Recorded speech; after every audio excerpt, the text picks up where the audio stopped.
Segmen JEPS. Jual, elak, beli dan simpan.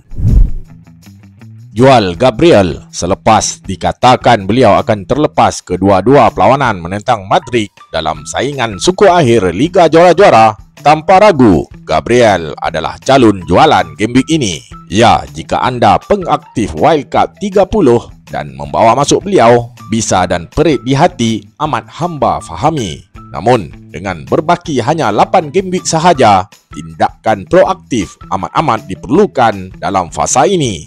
Jangan tunggu sehingga ianya terlambat. Jual juga Kwanza jika anda antara yang membawa masuk beliau selepas mendapat pengesahan kecederaan jangka panjang TAA. Pertaruhan anda nampaknya tidak membuahkan hasil. Dilihat slot lebih selesa menggunakan Curtis Jones sebagai bek kanan hybrid berbanding menggunakan Kwanza dalam perlawanan derby menentang Everton yang lepas. Kwanza mungkin akan digunakan sebagai kesebelasan utama semula sebaik sahaja Liverpool mengesahkan kejuaraan Liga pada pandangan hamba. Oleh itu, jual beliau. Elakkan membeli Bukayo Saka. Ya, tips kontroversi hamba ini mungkin akan memakan diri. Namun, selepas melihat corak bertahan Everton ketika menentang Liverpool game week lepas, barisan serangan The Gunners dijangka bakal menghadapi detik sukar di Goodison Park game week ini. Saka juga baru sahaja pulih dari kecederaan jangka panjang. Arteta pasti akan mengutamakan perlawanan menentang Madrid pertengahan minggu hadapan. Dengan jaminan minit permainan beliau agak berisiko, saranan hamba elakkan membeli Bukayo Saka. Elakkan juga membeli Vardiol. Ya, mata tanpa bolos game week lepas amat mengujakan. Namun perlu diingat, dengan lambakan kecederaan barisan pertahanan City, Vardiol digunapakai hanya sebagai pertahanan tengah sahaja. Game week ini pasti lebih sukar. Perlawanan derby ini bakal menjadi lebih sukar buat City kerana Amorim telah mengalahkan Pep melalui rekod head-to-head. Satu dalam perlawanan Liga Juara-Juara ketika Amorim bersama bekas skuad beliau, dan satu lagi ketika kekalahan 1-2 di tangan The Red Devils dalam perlawanan Liga pada awal musim.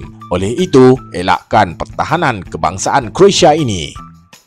Beli Jacob Murphy. Walaupun pada harga marhain, Murphy konsisten memulangkan mata serangan.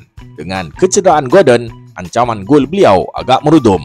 Namun, pada harga beliau, pulangan mata assist konsisten dilihat sangat berbaloi. Menentang Leicester di laman lawan amat menarik hati. Leicester yang tidak menjaringkan gol sejak beberapa game week lepas pasti akan lebih menyerang dan bakal meninggalkan ruang untuk Newcastle membuat serangan balas. Ini bakal memberikan kelebihan buat Murphy. Beli Evan Nilsson. Dengan ketiadaan Kluivert, Evan Nilsson bakal menggalas tugasan penalti pasukan Bournemouth.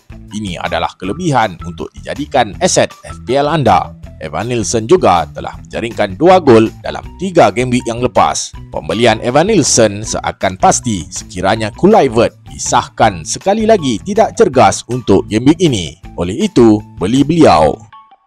Simpan Bruno Fernandes. Ya, amat bisa dengan hanya 2 poin game week lepas. Namun, perlawanan derby menentang City game week ini dijangka akan membawakan sinar buat Bruno. Ditambah pula, rekod Amorim sangat baik ketika menentang pasukan Pep.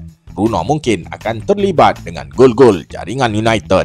Jangkaan hamba, United akan dihadiahkan sepakan penalti kerana kelebihan bermain di laman sendiri. Penalti bakal menjadi makanan Bruno game week ini.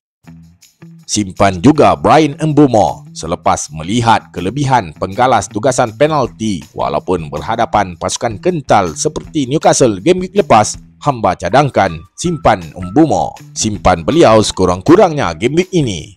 Ya, pengaktif wildcard kebanyakannya akan menjual beliau. Namun, dengan kelebihan bermain berhadapan pertahanan tidak konsisten Chelsea, Mbeumo dijangka akan memulangkan mata serangan game week ini.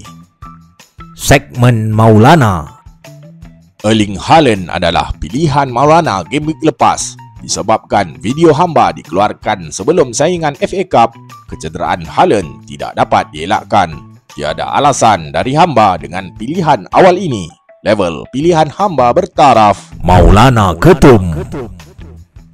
Maulana hadir dengan Brennan Johnson game week ini.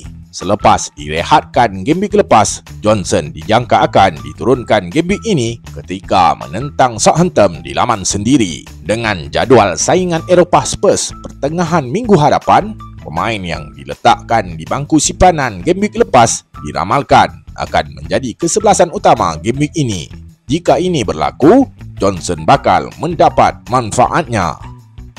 Pemain pilihan rakan FPL. Berikut adalah pasukan pilihan rakan FPL game week lepas. Level pilihan ini bertaraf Marhain. Berikut adalah 15 pemain pilihan rakan FPL game week ini. Adakah anda setuju dengan hamba? Siapa yang perlu dijual? Tuliskan komen anda di ruangan komen. Ingat, saya bukan Sifu. Saya hanya berkongsi info. Assalamualaikum.